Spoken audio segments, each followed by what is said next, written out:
چلنے کے لیے لازماً گزرنا پڑتا ہو، چاہے کسی ہیلی کاپٹر پر سفر کیا جائے یا کسی سواری پر۔ وہاں ہم عمران اور اس کے ساتھیوں پر موت وارتن کرنے کا ہر قسم کا سامان اپنے پاس رکھیں گے، اور اس کے علاوہ کافرستان کی سرحد کی طرف ہمارے آدمی نگرانی کریں گے اور وادی مشکبار کی طرف بھی۔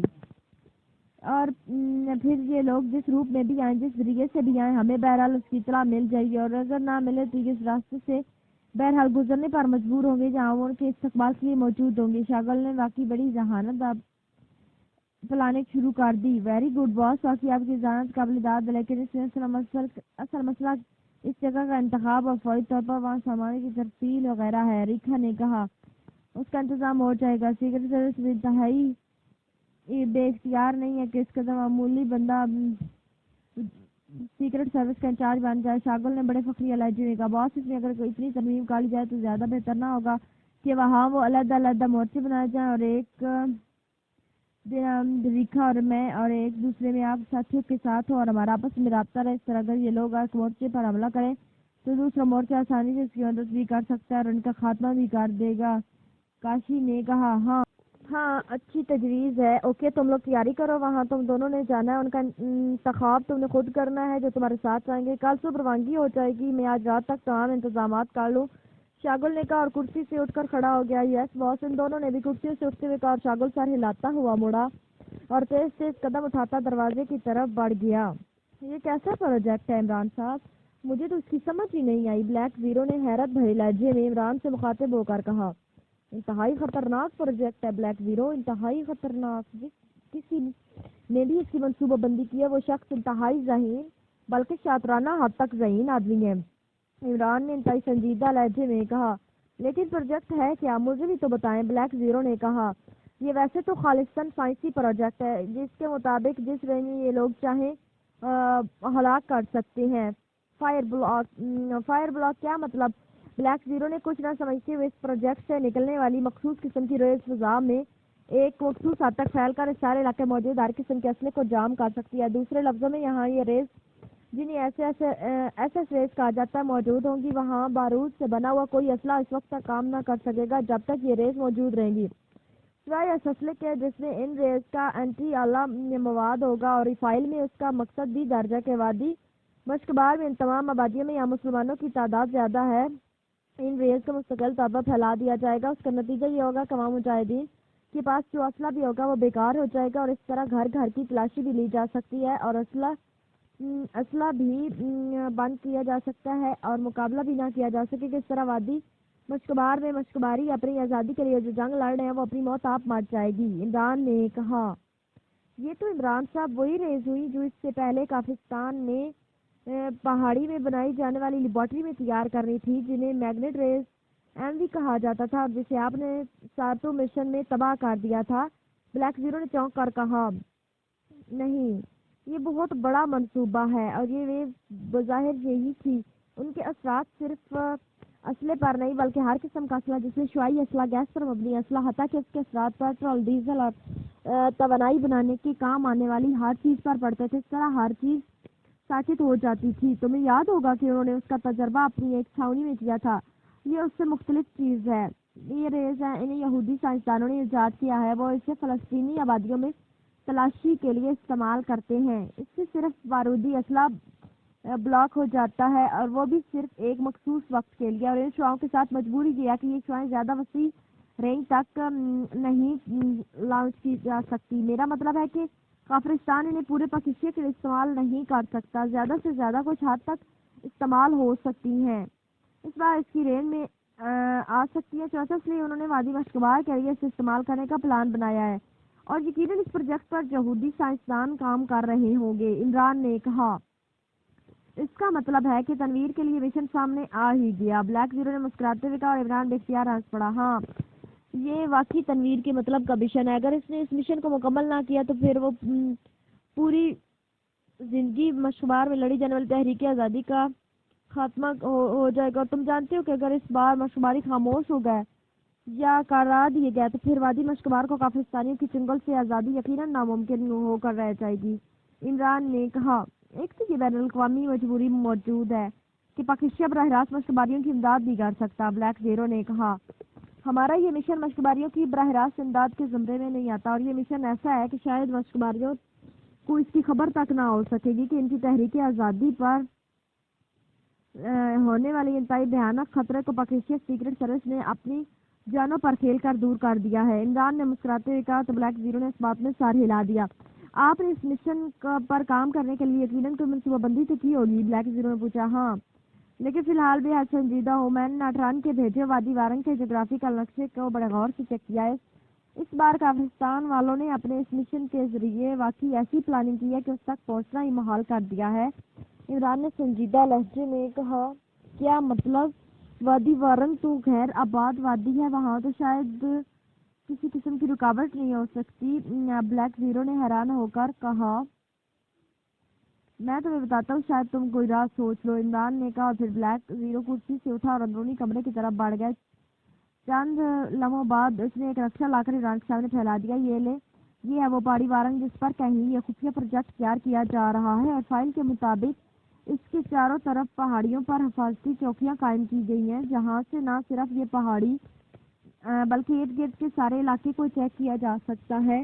یہ جگہ اس قدر بلند ہے کہ وہاں مخصوص قسم کے ہیلی کاپٹر کے عام ہیلی کاپٹر پہنچ ہی نہیں سکتے۔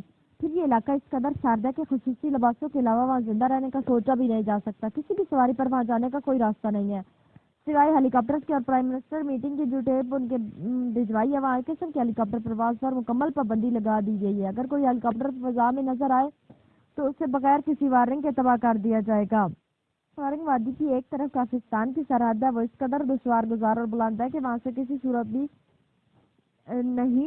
داخل نہیں ہوا جا سکتا۔ دوسری طرف وادی مشکبار سے اندر داخل تو ہوا جا سکتا ہے، لیکن ایک خاص حد تک اس کے بعد راستے ختم ہو جاتے ہیں اور سردی اور برف اس قدر بڑھ جاتی ہے کہ سفر کیا ہی نہیں جا سکتا۔ اور ابھی تھوڑی دیر پہلے ناٹران نے کال کر کے یہ بھی بتا دیا ہے کہ شاگل، ریکھا، کاشی دوسرے ساتھیوں کے ساتھ خصوصی ہیلی کاپٹر پر وہاں پہنچ گئے ہیں، اور انہوں نے وہاں باقاعدہ مورچہ بندی کر لی ہے۔ پرائم منسٹر میٹنگ کی ٹیپ سے یہ بات سامنے آئی ہے کہ ہمارے پاس بھی صرف 1.5 ہفتے کا وقت ہے۔ 1.5 ہفتے بعد پروجیکٹ مکمل ہو کر کام شروع ہو جائے گا۔ پھر مشکبار پر بلکہ نہ صرف مشکبار پر بلکہ اس پہاڑی کے ارد گرد یہ مخصوص ریز پھیلا دی جائیں گی۔ اس طرح وہاں بارودی اسلحہ کام ہی نہ کر سکے گا، اور پھر اس پروجیکٹ کو کسی بھی طرح تباہ نہ کیا جا سکے گا۔ پروجیکٹ لیبارٹری کی تعمیر اس طرح کی جا گئی ہے کہ یہ چاروں طرف سے برفانی گلیشیئر میں دبی ہوئی ہے، اور اس پر اگر ایٹم بم بھی مار دیا جائے تب بھی اسے تباہ نہیں کیا جا سکتا۔ اور پروجیکٹ کو مکمل طور پر سیل کر دیا گیا ہے، اس کے اندر نہ کوئی جا سکتا ہے نہ کوئی باہر آ سکتا ہے۔ اب بتاؤ کہ یہ پروجیکٹ کیسے تباہ کیا جائے؟ عمران نے پوری تفصیل بتاتے ہوئے کہا، اوہ واقعی اسے تو فل پروف انداز میں محفوظ کر دیا گیا ہے، اور وقت بھی بے حد کم ہے۔ بلیک زیرو نے پریشان سے لہجے میں کہا، ہم نے وادی مشکبار کی تحریکی آزادی کے خلاف کافرستان کی سازش کا بہرحال خاتمہ بھی کرنا ہے، یہ ایک انتہائی عام ضرورت ہے۔ عمران نے کہا، پھر آپ نے کیا سوچا؟ بلیک زیرو نے ہوش چباتے ہوئے کہا، میری بات چھوڑو، تم سیکرٹ سروس کے چیف ہو، تم بتاؤ کہ کس طرح اس پروجیکٹ کو تباہ کیا جائے۔ عمران نے کہا۔ تھوڑی دیر کے بعد بلیک زیرو خاموش ہو گیا۔ میرا خیال ہے کہ شگران کے اعلیٰ ترین فوجی یا سول حاکم کو اغوا کر لیا جائے اور اس کے میک اپ میں وہاں پہنچا دیا جائے کسی آدمی کو۔ تو کیا ایسا نہیں ہو سکتا؟ بلیک زیرو نے کہا، صرف پرائم منسٹر وہاں جا سکتے ہیں، اور تم جانتے ہو کہ کسی ملک کے پرائم منسٹر کو اغوا کرنا اور اس کی جگہ لینا ناممکن ہے۔ عمران نے جواب دیا، ملٹری انٹیلیجنس کا چیف یا پھر اسپیشل ڈیفنس ایجنسی کا چیف، وہ تو وہاں جا سکتا ہے نا؟ بلیک زیرو نے کہا، تم نے شاید پرائم منسٹر میٹنگ کی ٹیپ توجہ سے نہیں سنی، اس میں اس کا جواب موجود ہے کہ جب تک پروجیکٹ مکمل نہیں ہوتا سوائے سیکرٹ سروس کے اور کوئی ایجنسی یا اس کا چیف ادھر کا رخ نہیں کر سکتا۔ اور شاگل اپنے ساتھیوں سمیت وہاں پہنچ بھی گیا ہے، ورنہ تو ہم شاگل اور اس کے ساتھیوں کے روپ میں وہاں جانے کی کوشش کرتے۔ عمران نے جواب دیا، اس کے علاوہ کیا طریقہ ہو سکتا ہے؟ میرا تو ذہن جواب دے گیا ہے۔ آخر کار بلیک زیرو نے بے بسی سے جواب دیا اور عمران مسکرا دیا۔ صرف ایک پوائنٹ تم چھوڑ گئے اور وہی قابل عمل ہو سکتا ہے۔ عمران نے مسکراتے کہا، کون سا پوائنٹ؟ بلیک زیرو نے چونک کر پوچھا، اس پروجیکٹ میں کام کرنے والے یہودی سائنسدانوں والا فائنل کرو کہ وہ یہودی سائنسدان اس طرف پروجیکٹ میں کسی بھی مشین کو چیک کرنے کے لیے بھیجا جاتا ہے، تو کیا کافرستان والے اسے روک لیں گے؟ عمران نے کہا، آپ کی بات صرف مفروضے پر مبنی ہے، ہو سکتا ہے کہ وہاں صرف یہودی کام ہی نہ کر رہے ہوں، اور اگر کر بھی رہے ہوں تو کافرستانی پرائم منسٹر یقیناً پہلے اسرائیلی حکومت سے سائنسدان کے بارے میں مکمل تصدیق کرائے گا، پھر اسے اجازت دی جائے گی۔ بلیک زیرو نے کہا اور عمران مسکرا دیا۔ گڈ، میں یہ پوائنٹ اس لیے سامنے لایا تھا کہ میں تمہارے ذہن کے دوسرے رخ پر جھانک لوں۔ تم نے واقعی درست تجزیہ کیا، یہ پوائنٹ قابل عمل ہے۔ عمران نے مسکراتے ہوئے کہا، پھر آپ نے کیا سوچا؟ بلیک زیرو نے کہا، کیا سوچا جا سکتا ہے، اور سوچنے کے لیے ہمارے پاس وقت بھی نہیں ہے۔ اگر ہم صرف سوچتے رہے تو پھر 1.5 ہفتے کے اندر اس مشن کو مکمل نہیں کیا جا سکتا۔ اس لیے ایک ہی راستہ ہے کہ ہم یہاں سے کافرستان پہنچ جائیں۔ وادی وارنگ کے بعد جو کافرستانی سرحد ہے وہاں ایک فوجی چھاونی موجود ہے جس میں بوما ہیلی کاپٹر بھی موجود ہے۔ وہاں کے ایک بڑا بوما ہیلی کاپٹر اغوا کر کے مخصوص لباسوں میں ہم جس قدر پہاڑی کے قریب اتر سکے اتر جائیں، اور پھر جیسے ہی حالات ہوں گے ویسے ہی وہاں پہ عمل کیا جائے گا۔ عمران نے جواب دیا، لیکن یہ تو سریان خودکشی، آپ کا ہیلی کاپٹر تو فضا میں تباہ کیا جا سکتا ہے یا وہ برف میں آپ کو مارک کر کے ختم کیا جا سکتا ہے۔ بلیک زیرو نے تشویش بھرے لہجے میں کہا، ہاں ایسا ہو سکتا ہے، لیکن اب اور کیا کیا جا سکتا ہے؟ ارے ایک منٹ، اوہ یہ راستہ اپنایا جا سکتا ہے، ایک منٹ میں ابھی آتا ہوں۔ عمران نے چونک کر کہا اور پھر کرسی سے اٹھ کر وہ تیزی سے قدم اٹھاتا اس دروازے کی طرف بڑھ گیا جو لائبریری کی طرف جاتا تھا۔ پھر تقریباً 1 گھنٹے بعد جب عمران واپس آیا تو اس کے چہرے پر کامیابی کی مسکراہٹ تیر رہی تھی۔ آپ کس راستے کی بات کر رہے تھے؟ بلیک زیرو نے چونک کر کہا، وادی وارن کے شمال مشرقی حصے میں ایک اور وادی ہے جس کا نام کاپلو ہے۔ اس کاپلو قبیلے کے لوگ رہتے ہیں۔ یہ وادی اس علاقے کے قدیم باشندوں پر مشتمل ہے، اور تم حیران ہوگے کہ یہاں کے رہنے والے لوگ صدیوں سے اس انتہائی سرد ترین ماحول میں رہتے چلے آ رہے ہیں، اور وہ انہی علاقوں میں سفر بھی کرتے ہیں، حالانکہ نہ ان کے پاس مخصوص لباس ہوتے ہیں اور نہ ہی جیپیں اور نہ ہیلی کاپٹر۔ مجھے اچانک اس سیاح کے سفر نامے کا خیال آ گیا تھا جو میں ابھی پڑھ کر آیا تھا، اور اس میں کاپلو قبیلے کے متعلق یہ بات لکھی تھی۔ اس سیاح کے مطابق یہ لوگ پوری دنیا سے کٹ کر رہتے ہیں، اور یہ بالکل قطب شمالی کے رہنے والے اسکیمو قبائل کی طرح، اور چونکہ یہ لوگ وہاں صدیوں سے رہ رہے ہیں اس لیے یقیناً وہ ایسے راستے جانتے ہوں گے جن کے ذریعے اس پروجیکٹ تک پہنچا جا سکتا ہے۔ اس خیال کے آتے ہی میں نے سوچا کہ اس کتاب کو ایک بار پھر پڑھ لیا جائے، کیونکہ اگر ہم کاپلو قبیلے کی مدد حاصل کر سکیں تو ہم اس پروجیکٹ کی تباہی کا سامان گاڑ سکتے ہیں۔ عمران نے کہا۔ پھر بلیک زیرو نے کہا، کتاب تو میں نے پڑھ لی ہے، لیکن اصل مسئلہ سوادی کو تلاش کرنا ہے، کیونکہ یہ برف کے اندر ہی رہتے ہیں، باہر سے یا اوپر فضا سے تو کسی طرح بھی انہیں چیک نہیں کیا جا سکتا۔ ان سے قریب ترین موجود آبادی وادی مشکبار آبادی ہے، ہمیں پہلے وہاں جانا ہوگا اور وہاں سے مدد حاصل کرنی ہوگی، اور پھر کاپلو قبیلے اور اس کی آبادی کے بارے میں جانتے ہوں گے۔ عمران نے کہا، ہاں یہ راستہ البتہ قابل عمل ہو سکتا ہے، لیکن عمران صاحب اس پروجیکٹ کو ظاہر ہے عام بموں سے تباہ نہ کیا جا سکے گا، اس کے لیے تو مخصوص اسلحہ چاہیے۔ اس کا کیا ہوگا؟ بلیک زیرو نے کہا، اس کے لیے مجھے سرداور سے ملنا پڑے گا، کیونکہ ہیوی اسلحہ تو وہاں لے جایا نہیں جا سکتا۔ ایسا اسلحہ چاہیے جو وزن میں ہلکا اور حجم میں چھوٹا ہو، لیکن کام کر دکھائے، تبھی کام بن سکے گا۔ اوکے، تم ایسا کرو کہ جولیا تنویر صفدر اور کیپٹن شکیل کو مشن کے لیے تیار رہنے کا حکم دے دو، اور یہ انتظامات مکمل ہوتے ہی انہیں خود ہی ساتھ لے لوں گا۔ عمران نے کہا اور کرسی سے اٹھ کر کھڑا ہو گیا۔ میرا تو خیال ہے کہ آپ پوری ٹیم کو لے جائیں، وہاں نہ جانے کیسے حالات پیش ہیں۔ بلیک زیرو نے کہا، نہیں، زیادہ لوگوں کا جانا مناسب نہیں ہے۔ جولیا کو بھی اس لیے ساتھ لے جا رہا ہوں کہ سیاح جس نے کاپلو کے بارے میں سفرنامہ لکھا ہے ایک یورپین خاتون تھی، اور اس نے لکھا ہے کہ کاپلو عورت کی بے حد عزت کرتے ہیں اور اسے بہت عزت دیتے ہیں۔ عمران نے کہا، پھر آپریشن روم کے بیرونی دروازے کی طرف مڑ گیا۔ ایک بڑی سی گھار کے اندر باقاعدہ ایک فولڈنگ بستر، 2 کرسیاں اور ایک میز موجود تھی۔ کرسیوں اور فولڈنگ بستر کے علاوہ کسی جانور کی پوستین لپیٹی گئی تھی، اور کرسی پر بیٹھے ہوئے آدمی کے بھی پوستین نما کوٹ پہنا ہوا تھا۔ اس گھار کے دہانے کے باہر ہر طرف برف ہی برف نظر آ رہی تھی۔ اس کے باوجود گھار میں سردی نہ تھی، حالانکہ باہر کا درجہ حرارت انتہائی سرد تھا، لیکن قدرتی طور پر برف سے ڈھکی ہوئی اس گھار کے اندر باہر جگہ سردی نہ تھی۔ غار کے ایک کونے میں ایک قد اعظم مشین موجود تھی جس پر 4 بڑی بڑی سکرینیں نصب تھی، اور ان سکرینوں میں مختلف مناظر اس طرح نظر آ رہے تھے جیسے کسی نے تصویریں فریم میں لگا رکھی ہوں، لیکن ان مناظر میں سوائے برف کے اور کچھ نظر نہ آ رہا تھا۔ سفیدی ہر طرف چھائی ہوئی تھی۔ میز پر ایک ٹرانسلیٹر موجود تھا۔ شاگل کرسی پر بیٹھا ایک رسالہ پڑھنے میں مصروف تھا۔ گھار میں بیٹری سے چلنے والی ایک ٹیوب روشن تھی جس کی وجہ سے یہ غار جگمگا رہی تھی۔ اچانک ٹرانسلیٹر سے سیٹی کی آواز سنائی دی اور شاگل بے اختیار چونک پڑا۔ اس نے رسالہ ایک طرف رکھ ہاتھ بڑھا کر ٹرانسلیٹر کا بٹن آن کر دیا۔ Hello hello, TX1 calling. Translator سے ایک اور آواز سنائی دی اور شاگل TX1 کا حوالہ سن کر بے اختیار چونک پڑا، کیونکہ TX وہ گروپ تھا جو پاکستان میں کام کرتا تھا، اور اس کے ذمہ شاگل نے عمران کی نگرانی کا کام سونپ رکھا تھا. یس شاگل رنگ یو اس نے بے چین سے لہجے میں کہا. باس عمران اپنے 4 ساتھیوں سمیت پاکستانی مشکبار کے دارالحکومت روانہ ہو گیا. اس کے ساتھ سامان بھی ہے. دوسری طرف سے کہا گیا. کب گیا ہے؟ شاگل نے چونک کر پوچھا. آدھا گھنٹہ پہلے فلائٹ کو روانہ ہوئے ہیں. دوسری طرف سے کہا گیا. تم نے وہاں گروپ لائٹ کر دیا ہے؟ شاگل نے پوچھا. یس باس. باس کے انچارج ٹی ایس سمیت سب کو ہدایات فراہم کر دی ہیں اور ساتھ ہی آپ کے مخصوص ٹرانسلیٹر کی فریکوینسی بھی وہ اب آپ سے براہ راست رابطہ کرے گا. دوسری طرف سے جواب دیا گیا. ٹھیک ہے اوور اینڈ آل شاگل نے کہا اور بٹن آف کر دیا. اس کا مطلب ہے کہ کھیل شروع ہو گیا ہے اور عمران نے وادی مشکبار سے وادی وارنگ میں داخل ہونے کا راستہ منتخب کیا ہے. لیکن یہ راستہ اس کی قبر پر خنجر ہوگا پر ختم ہوگا. شاگل نے بڑبڑاتے ہوئے کہا اور پھر جیب سے ایک چھوٹا سا ریموٹ کنٹرول جیسا آلہ نکال کر اس نے اس پر موجود ایک بٹن پریس کیا. دوسرے لمحے آلے پر سرخ رنگ کا بلب تیزی سے جلنے بجھنے لگا. Hello hello Shagal calling.